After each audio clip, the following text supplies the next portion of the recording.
पितरों को प्रसन्न करने और पितृदोष से मुक्ति पाने के लिए खास होते हैं पितृपक्ष। पितृपक्ष के दौरान गौ माता को बस यह एक चीज खिला देना, जन्म जन्मांतर के पितृदोष हो जाएंगे दूर। पितरों के आशीर्वाद से पुराना रोग, कष्ट, गरीबी और सभी परेशानियां एक ही रात में हो जाएंगी खत्म। नमस्कार दोस्तों, स्वागत है आप सभी का एक बार फिर से। दोस्तों, शास्त्रों के अनुसार भाद्रपद माह की पूर्णिमा पर पितृपक्ष की शुरुआत होती है, जो कि अश्विन माह की अमावस्या यानी कि सर्वपितृ अमावस्या पर समाप्त होते हैं। पितृपक्ष के पहले दिन पितृलोक से धरती पर आ जाते हैं और 16 दिनों तक अपने परिजनों द्वारा श्राद्ध, तर्पण, पिंडदान कर्म स्वीकार कर सर्वपितृ अमावस्या पर वापस पितृलोक को चले जाते हैं।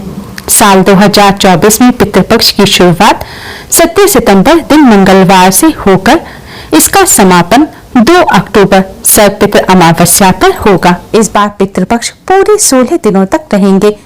पितृपक्ष के यह 16 दिन पितरों को समर्पित होते हैं। इन दिनों में पितरों की आत्मा की शांति के लिए श्राद्ध, तर्पण और पिंडदान करने का विधान है। धार्मिक मान्यताओं के अनुसार पितृपक्ष के दौरान सभी पितर धरती पर आकर अपने परिजनों द्वारा श्राद्ध, तर्पण ग्रहण करते हैं। पितरों की आत्मा की शांति के लिए पितृपक्ष के दौरान गौ माता की सेवा करना विशेष माना गया है। दोस्तों, पितृपक्ष के दौरान गाय को हरा चारा खिलाने से कष्टों से छुटकारा मिलता है।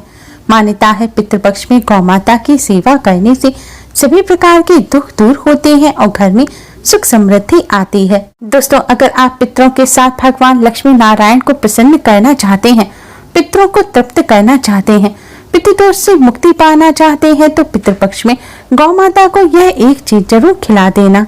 दोस्तों, इन 16 दिनों में किसी भी प्रकार के शुभ और मांगलिक कार्य नहीं करने चाहिए।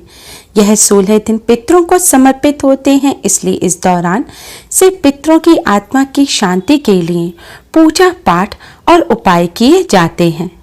श्राद्ध पक्ष, जिसे पितृपक्ष या कनागत भी कहा जाता है, यह वह समय होता है जब हमारे पूर्वज धरती पर होते हैं और हम श्राद्ध कर्म करके उनका आशीर्वाद प्राप्त करते हैं। हिंदू धर्म में मृत्यु के बाद श्राद्ध करना बेहद जरूरी माना गया है। मान्यता है कि अगर अपने पूर्वजों का विधि पूर्वक श्राद्ध और तर्पण नहीं किया जाए तो उन्हें इस लोक से मुक्ति नहीं मिलती। इसलिए पितरों की मुक्ति के लिए श्राद्ध पक्ष का बेहद महत्व है। ब्रह्म वैवर्त पुराण के अनुसार देवताओं को प्रसन्न करने से पहले मनुष्य को अपने पितरों यानी कि पूर्वजों को प्रसन्न करना चाहिए। पितृदोष को सबसे जटिल कुंडली दोष माना जाता है। पितरों की शांति के लिए हर वर्ष भाद्रपद शुक्ल पूर्णिमा से अश्विन कृष्ण अमावस्या तक के काल को श्राद्ध पक्ष कहा जाता है।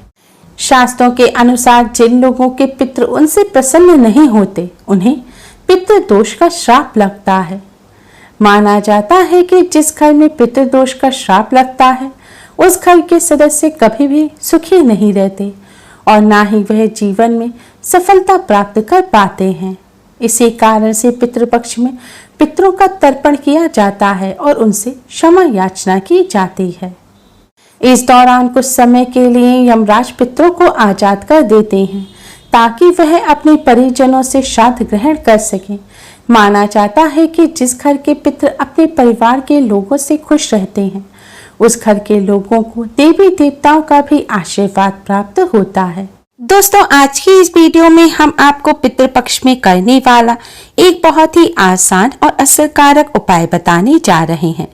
इस उपाय को करने से पितृदेव प्रसन्न होते हैं। पितृदेव की कृपा से पितृदोष पितृ आशीर्वाद में बदल जाता है। पितरों की आत्मा को शांति मिलती है, पितरों को मुक्ति मिलती है। पितरों के साथ ही सभी देवी देवताओं का भी आशीर्वाद प्राप्त होता है और हर क्षेत्र में सफलता मिलने लगती है। बिगड़े कार्य भी बनने लगते हैं। पितरों की कृपा से धन संबंधी समस्याएं दूर हो जाती हैं और धन का लाभ होता है। दोस्तों, इस उपाय को सही प्रकार से करने के लिए आप हमारे इस वीडियो को अंत तक अवश्य ही देखें। अगर आपने हमारे चैनल को अभी तक सब्सक्राइब नहीं किया है तो जल्दी से हमारे चैनल को सब्सक्राइब कर लें और बेल आइकन को हिट अवश्य ही करें, जिससे हमारी सभी नई वीडियोस की नोटिफिकेशन आपको फ्री में सबसे पहले मिल पाए। तो आइए दोस्तों जानते हैं इस उपाय के बारे में। दोस्तों, पितृपक्ष के दौरान गौ माता की सेवा अवश्य ही करनी चाहिए। गौ माता की सेवा करने से पितरों की आत्मा को शांति मिलती है, पितृदोष से मुक्ति मिलती है। इसके साथ ही समस्त देवी देवताओं का भी आशीर्वाद प्राप्त होता है।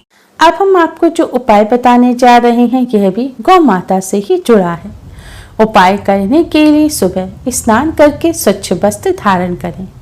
इसके बाद साफ आटा मढ़ें। आटे में आपको नमक नहीं मिलाना है और शुद्ध जल से आपको साफ आटा मढ़ना है। आटा मळने के पश्चात आप अपने चूल्हे की गैस की सफाई करें।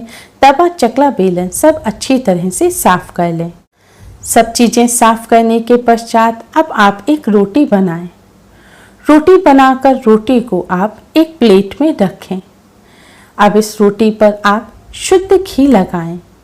शुद्ध घी लगाने के बाद अब आप रोटी पर थोड़ा सा गुड़ रखें। गुड़ ना हो तो थोड़ी सी चीनी डाल दें। इसके बाद थोड़े से काले तिल लें। तिलों को अच्छी तरह से साफ कर लें और पानी से धो लें। इसके बाद थोड़े से तिल आप रोटी के ऊपर डाल दें। अब इस रोटी को आप अपने मंदिर में रखें। भगवान जी के सामने एक शुद्ध घी का दिया जलाएं और एक सुगंधित धूप बत्ती जलाएं और रोजाना की तरह भगवान जी का पूजन करें। पूजन करने के पश्चात अब आप भगवान श्री गणेश जी को प्रणाम करें, भगवान विष्णु, माँ लक्ष्मी जी को प्रणाम करें और पितृदेव को प्रणाम करें। इसके बाद इस मंत्र का 108 बार जाप करें। मंत्र इस प्रकार है: ओम पितृभ्य नमः, ओम पितृभ्य नमः। इस मंत्र का आपको 108 बार जाप करना है।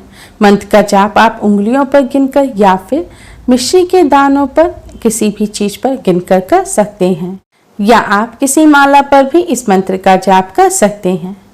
दोस्तों, अगर मंत्र का जाप करने में आपको कठिनाई महसूस हो तो आप पितृ चालीसा का पाठ करें।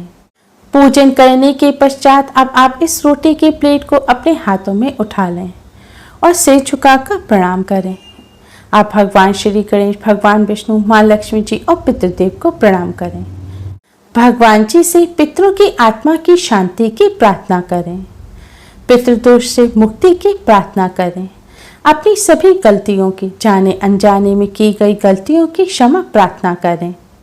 प्रार्थना करने के पश्चात अब आप इस रोटी को ले जाकर गौ माता को खिला दें।